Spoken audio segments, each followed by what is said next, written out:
I'm Rob from HopZine.com. Thanks for joining me for another video beer review, and this is the first one in my new home and sort of new setting. I'm still kind of figuring out the kind of lighting, figuring out my background. It's not fully complete yet, but one thing that is complete is a bottle of India Pale Ale Stella, 7.5% from the Kernel Brewery in London. This is one of the beers from the brand new brewery at Kernel. They've gone up from I think it was 9 brewers barrels to 30. Don't quote me on that, but I think it's probably right. So let's get this in the glass. I mean, what a better way to start? I mean, I'm sure I've reviewed quite a few Kernel beers by now, and why not have another? Pour it quite vigorously because I'm not expecting all that much head. Oh no, it's decent. Oh, excuse me.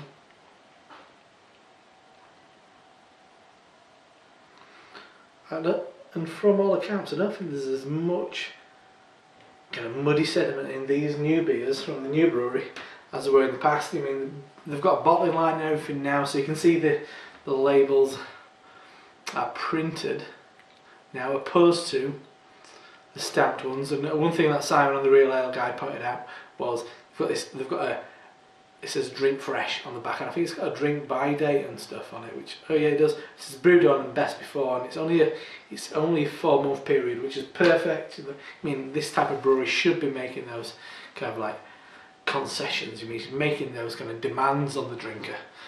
So the beer in the glass, very nice orangey beer, textbook IPA. It looks exactly as you'd expect it to. A little bit of a haze to it. I don't know if I've got a little bit of sediment.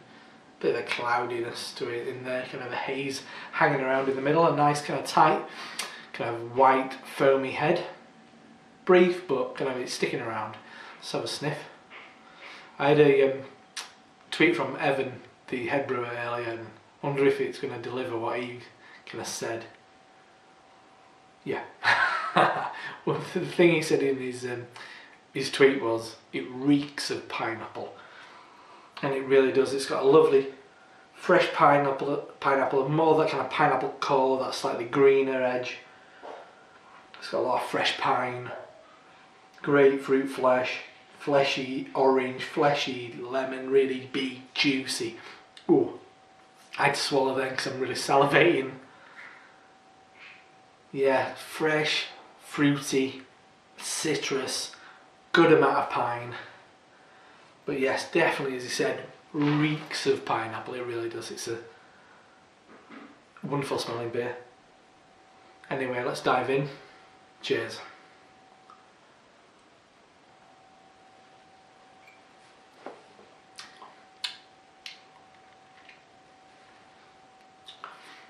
Out of all the IPAs that Kernel have done, they do a lot of single hop ones. They do quite a lot of blends. They always use initials like SCANS, which is Simcoe, Centennial, Cascade, no, Centennial, Chinook, Amarillo, Nelson Sauvin, and ARN, and all loads of kind of like various combinations, which are wonderful. In my book, I think a blend of hops works probably better than a single hop most of the time, but this is a beautiful example of a single hop beer. And probably one of the more aggressive beers that I've had, which uses Stella hops, which can be a bit muted at times, but then again, it's all down to the brewer.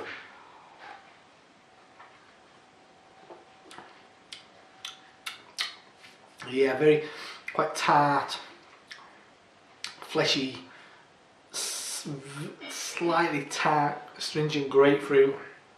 Very pithy orange.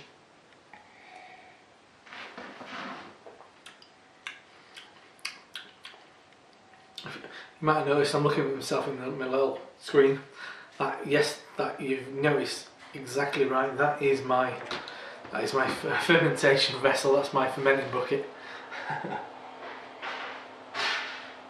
A slight kind of burnt age, what you'll get from pellet hops. I don't know if they're using pellet hops. I think they have in the past. I don't know if they're all using whole leaf, but it's definitely got that kind of West Coast quality. And one thing I always talk about when I talk about Kernel, people I know over in kind of San Diego, they always talk about this idea of freshness and drinking these beers fresh, and it being such a unique kind of California thing, San Diego thing, drinking a very really bitter, fresh IPA. It's all down to climate and things like that. That's the kind of thing that appeals if you're in Spain. You want a super cold lager or something like that. But in San Diego, they like that. And for me, this is the closest we'll ever get to that kind of drinking experience in the UK. Certainly look at breweries like Magic Rock, Kernel, Buxton, smaller scale breweries who've still got that kind of ability to do a lot of late hopping when it's not becoming stupidly expensive for the brewers to do that.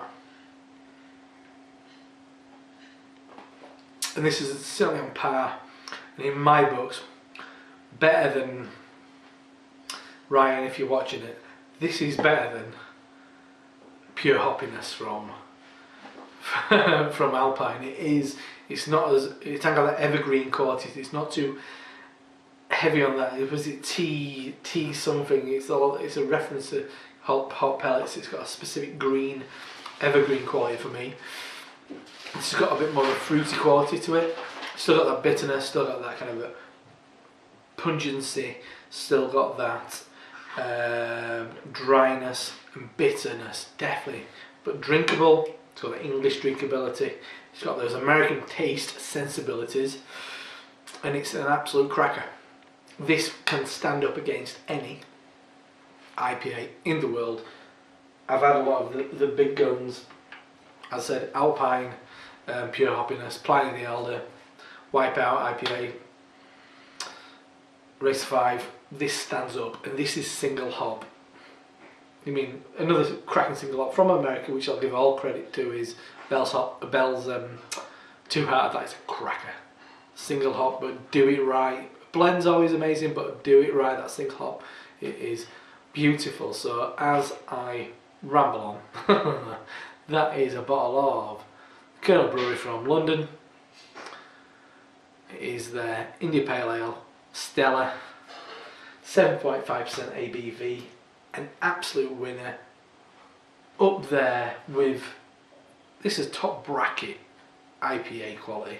This is such a crowded market. It's not surprising people will kind of overlook something as kind of regional as a brewery in London. But take notice, because this is some of the best IPA you're ever going to have. Trust me. Anyway, I'm Rob from HopZine.com. Thanks for joining me in my partially kind of renovated new location in HopZine HQ. Anyway, I'm Rob from HopZine.com. I'll see you next time. Cheers.